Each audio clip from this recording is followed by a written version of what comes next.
Sobat otan si babun Hamadryas ini ternyata habis berkelahi dengan temannya di tempat karantina.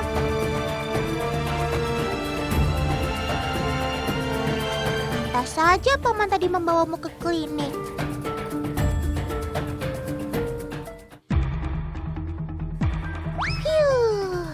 Untung ada dokter Azizi sama dokter Yasin yang cekatan mengobatimu. Kalau enggak, lukamu bisa infeksi. Lalu hidupmu bisa berakhir sia-sia, Sob.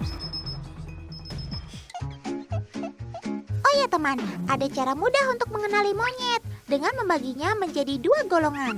Golongan pertama, monyet dunia lama yang berasal dari Afrika, Asia, dan Eropa. Monyet dunia lama ini biasanya ekornya pendek atau tanpa ekor. Dan golongan kedua, monyet dunia baru yang berasal dari Amerika dengan ekor yang panjang yang dapat memegang.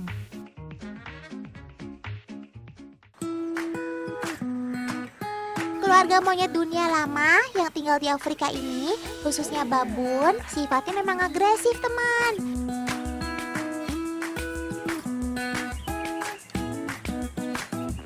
Kayak sobat otan yang satu ini nih, si Papio Doguera yang masih berkerabat dekat dengan si babun Hamadryas tadi.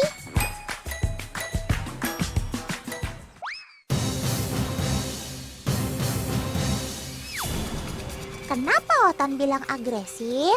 Soalnya si Papio ini bisa menyerang bangsanya sendiri. Gak percaya? Kita tanya dokter Azizi langsung yuk. Dok, benarkah babun itu agresif? Yes, Otan. En ce qui concerne le cas que nous venons de traiter, il s'agit bien d'un babouin Hamadryas qui présentait une plaie traumatique au niveau de son avant-bras gauche.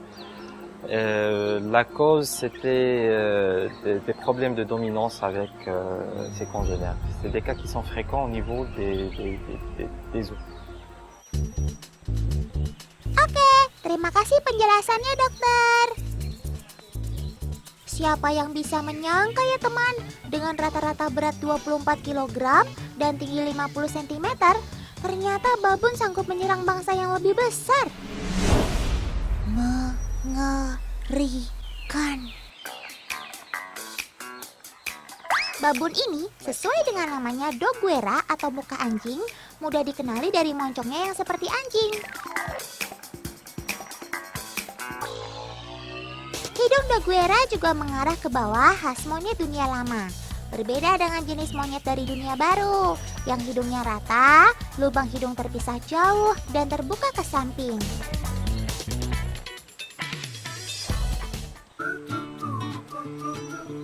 Sepasang mata Doguera juga berdekatan, beberapa bahkan merah kelopak matanya. Tapi yang merah bukan hanya kelopak matanya saja teman, tapi juga pantatnya. Bantalan merah pada pantat babun berfungsi sebagai alas duduk. Maklum, babun memang lebih banyak menghabiskan waktu di tanah alias terestrial teman. Nah, itu si remaja Doguera malah asik gali-gali tanah. Cari harta karun ya sob.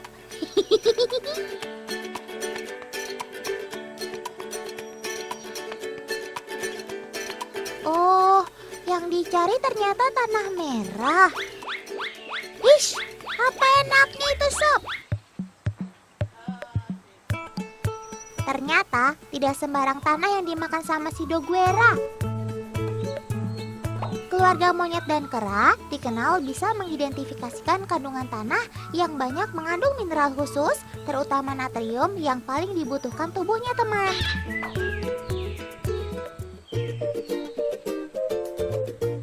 Mumpung si Doguera lagi menggali, perhatikan ibu jarinya teman. Posisinya tidak sejajar dengan jari lainnya, persis seperti manusia. Bahkan si Doguera memiliki kuku di setiap jari kaki dan tangannya. Makanya, meskipun Doguera dapat memanjat, tapi Tapi dia jarang sekali menggunakan keahlian tangannya untuk bergelayutan di pohon. Mungkin takut kukunya rusak ya, Sob. Oh ya, hubungan antara ibu dengan anaknya di kelompok babun juga terbilang sangat dekat. Mereka membangun komunikasi dengan saling merawat diri alias cari kutu.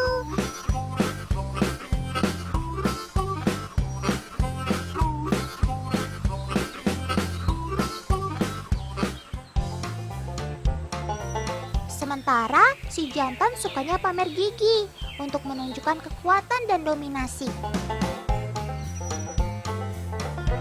By the way, soal gigi, monyet dunia lama memiliki jumlah gigi yang sama dengan manusia, yaitu 32 gigi. Dengan 4 gigi taring yang besar dan tajam. Sementara monyet dunia baru seperti marmoset dan tamarin hanya memiliki 28 gigi.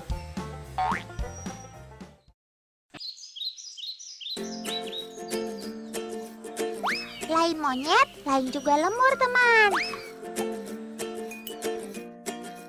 Meski sama-sama primata, lemur hanya ditemukan di Kepulauan Madagaskar dan Kepulauan Komoro. Makanya, lemur sering dianggap primata primitif. Tidak terkecuali untuk sobat otan si lemur ekor cincin ini ya, teman.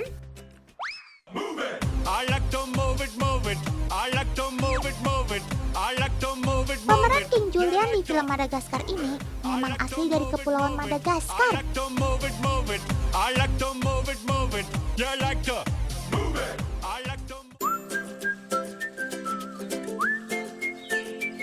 Tuh, lihat teman, Julian and the gang sudah gak sabar mau makan buah-buahan yang dibawa Paman Khalid.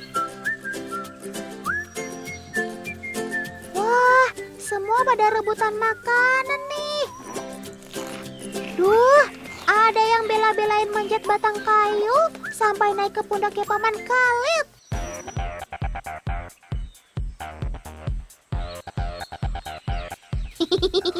Yang malas cukup pasang muka melas sambil menarik celana Paman.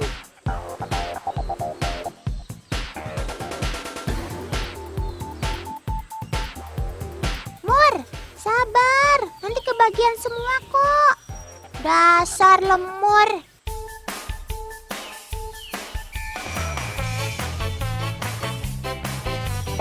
Lemur yang memiliki 5 jari pada setiap kakinya ini sebenarnya lebih suka berada di tanah daripada bergelayutan di pohon, teman. Soalnya, meskipun ekornya lebih panjang daripada badannya, ekornya tidak bisa digunakan untuk memegang dahan pohon, teman. Murni sebagai penyeimbang langkah kakinya yang bergerak secara kuadrupedal. Yap, ketika berjalan, Julian memang menggerakkan keempat kakinya alias kuadrupedal. Lemur biasanya membentuk kelompok yang tidak terlalu besar. Kelompok 9 lemur yang berusia rata-rata 8 tahun ini berkomunikasi dengan bau pada ekornya, teman. Lemur biasa menggosokkan sekresi dari kelenjar baunya ke ekor. Bau ini menjadi tanda pengenal, media untuk menandai wilayah kekuasaan, sekaligus alat pertarungan antar jantan untuk memperebutkan betina. Ekor lemur yang siaga 1 akan menghadap ke depan, teman. Sementara posisi ekor yang lain dianggap sebagai bentuk komunikasi lainnya. Oh iya, kelompok lemur dipimpin oleh betina yang dominan. Meskipun postur tubuh jantan sedikit lebih besar dari betinanya. Rata-rata lemur ekor cincin memiliki berat 3,5 kg dengan tinggi badan plus ekor yang hanya 110 cm. Yang gak kalah penting nih, teman, lemur ekor cincin termasuk lemur yang juara dalam soal kerapihan. Soalnya ketika mereka sedang beristirahat, para lemur akan spontan membersihkan atau sekedar merapikan bulu-bulunya dengan gigi khusus yang menyerupai sisir. Duh, enak kayaknya kalau otan disisirin, Sob.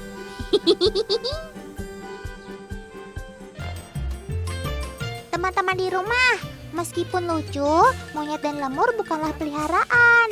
Apalagi lemur termasuk mamalia yang paling terancam punah di dunia. Biarkan mereka hidup bebas di alam liar ya. Tidak menjadikan monyet dan lemur sebagai peliharaan juga sudah menjadi kampanye kalian menyelamatkan kehidupan sobat-sobat Otan ini dari kepunahan. Oh iya, jangan lupa ikut Otan naik unta di padang pasir Dubai besok ya.